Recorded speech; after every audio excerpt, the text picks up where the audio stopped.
ভালো আছো তো বৌদি? হঠাৎ করে এসে তোমাকে কেমন চমকে দিলাম। ভালো আছো ভাই, তুমি কেমন আছো? জানো ভাই, তুমি অনেক দিন বাদে এই মাত্র আমি বৃষ্টিকে তোমার কথাই বলছিলাম।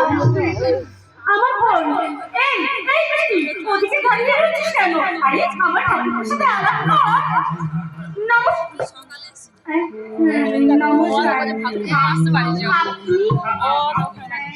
কি বলছে? আমার ফুলের তাকিয়ে তাকিয়ে কি দেখছো?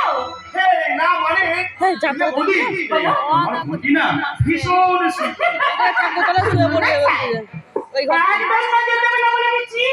কারণ অনেক আগে ও অন্য কারো নজরে পড়ে গেছে।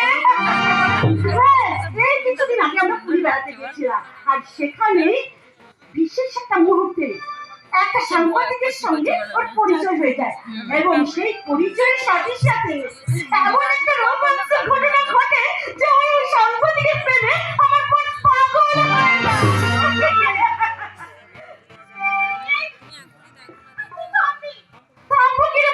আচ্ছা তুই কি বোকা বল, যাকে মন দিয়ে তার ঠিকানা জানিয়ে না।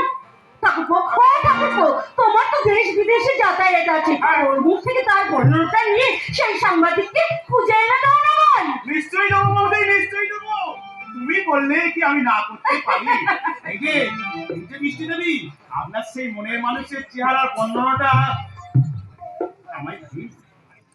আমি প্রমিস করছি, যেখান থেকে হোক যেমন করে হোক আপনার সেই মনের মানুষকে আমি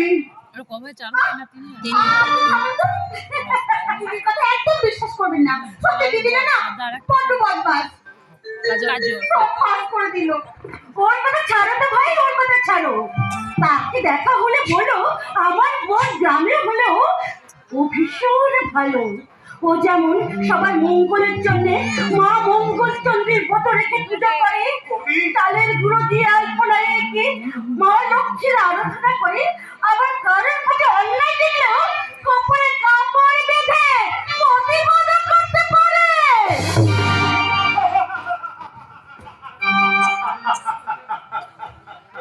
এই যে ম্যাডাম, এবার আপনার সেই মনের মানুষের চেহারার বর্ণনাটা আমায় দিন।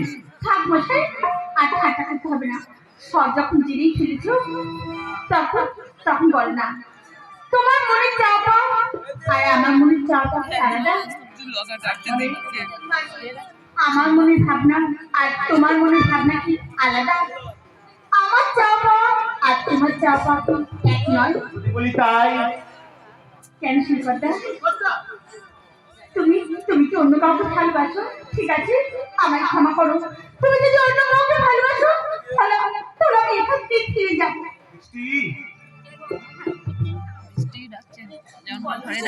তুমি তো ভালোবাসো শিল্পদা।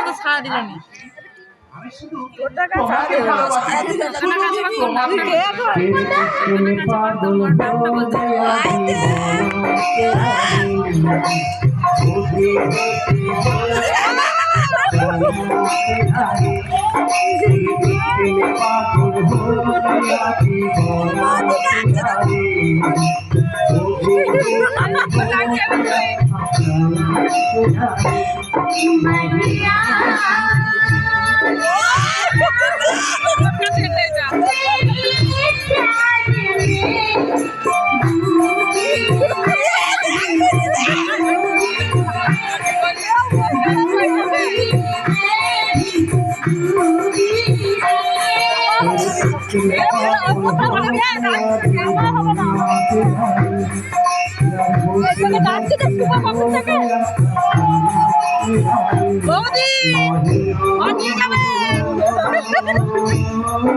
तेरे प्यार में